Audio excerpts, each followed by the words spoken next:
আসসালামু আলাইকুম। জান্নাতুল kitchen and ব্লগে সবাইকে স্বাগতম জানাচ্ছি।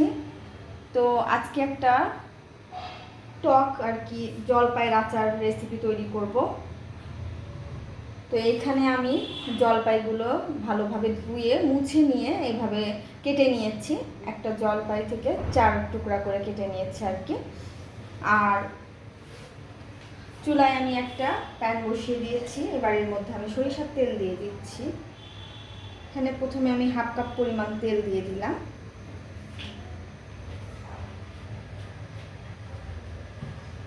এবার এর মধ্যে আমি 2টা তেজপাতা আর 4-5টা শুকনো মরিচ একটু ভেঙে নিয়েছি, একটা দারচিনির টুকরা 2 ভাগ করে নিয়েছি, দিয়ে দিচ্ছি।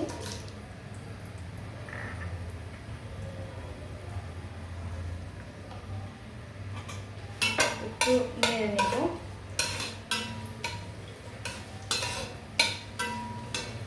আর এই যে রসুন নিয়ে নিয়েছি, এখানে আমি রসুন নিয়েছি 1 পোয়ার মতো। রসুনটাকে একটু ছেঁচে নিয়েছি, রসুনটাও অ্যাড করে দিচ্ছি।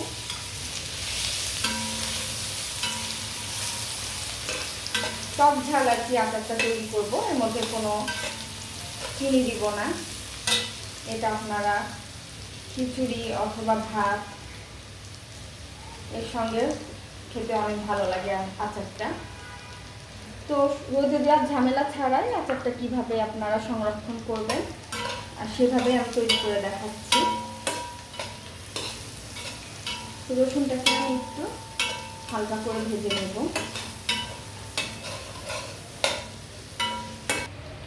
তো রসুনটা কিন্তু হালকা বাদামি কালার হয়ে গেছে, ফ্যানের কারণে দেখা যাচ্ছে না।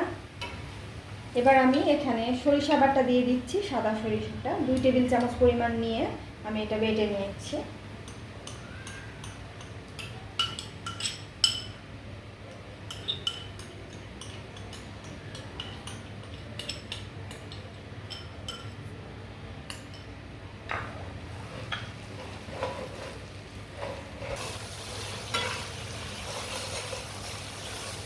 তো সরিষাটা দেওয়ার পরে কিছুক্ষণ ভেজে নিয়েছি, প্রায় 2-1 মিনিটের মতো। এবার আমি জলপাইটা দিয়ে দিচ্ছি।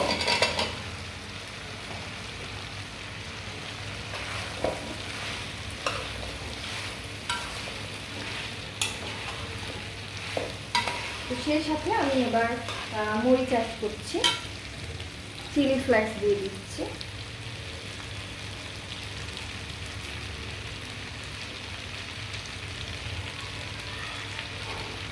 দুই চামচের মতো দিয়ে দিলাম।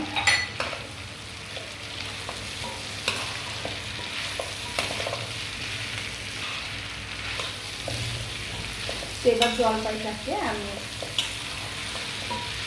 এই মশলার সঙ্গে খুব সুন্দরভাবে আস্তে আস্তে করে কষিয়ে নেব, যতক্ষণ না এটা সফট হয়ে আসে, সেদ্ধ হয় ভালো মতো, ততক্ষণ পর্যন্ত।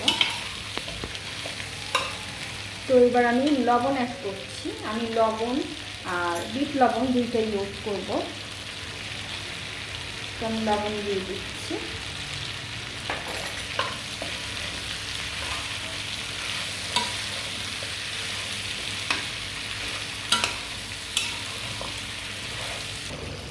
তো আমি আরও তেল দিয়ে দিচ্ছি এর মধ্যে।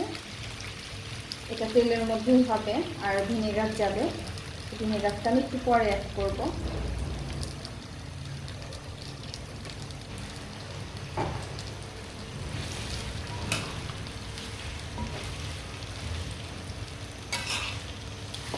খুব সুন্দরভাবে মশলার সঙ্গে মিশিয়ে নিচ্ছি জলপাইগুলো।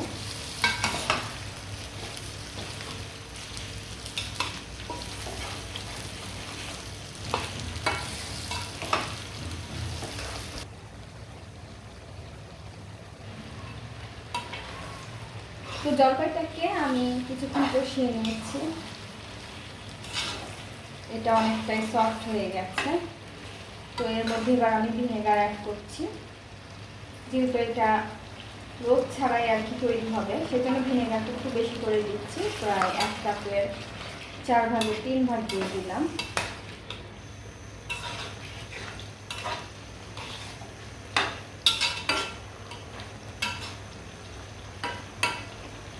এবার আমি এর মধ্যে বিট লবণ অ্যাড করব।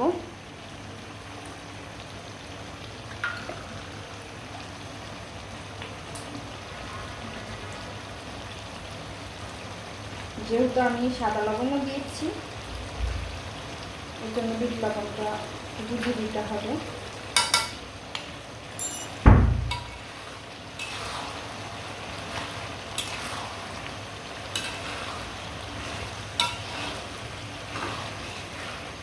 তো এবার এর মধ্যে আমি 5 ফোড়ন দিয়ে দিচ্ছি।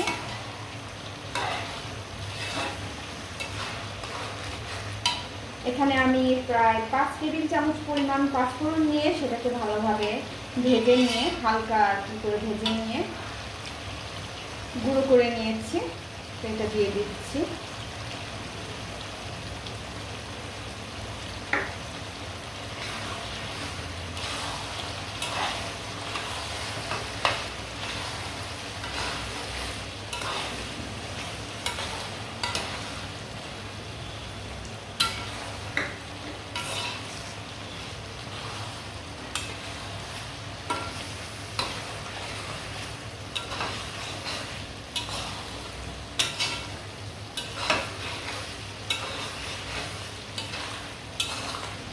তেলটা উঠে আসলে আমার আচারটা হয়ে যাবে।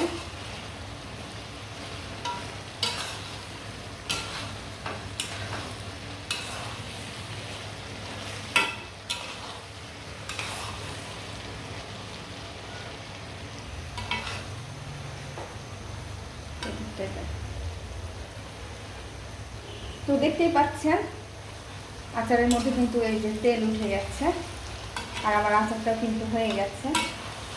এবার আমি চুলাটা বন্ধ করে রাখবো। তারপর এটা ঠান্ডা হলে এটা আপনারা সরাসরি বয়মের মধ্যে দিতে পারেন। আর অবশ্যই তেলটা কিন্তু একদম আচারটা যেন ডুবে থাকে এইভাবে দিতে হবে।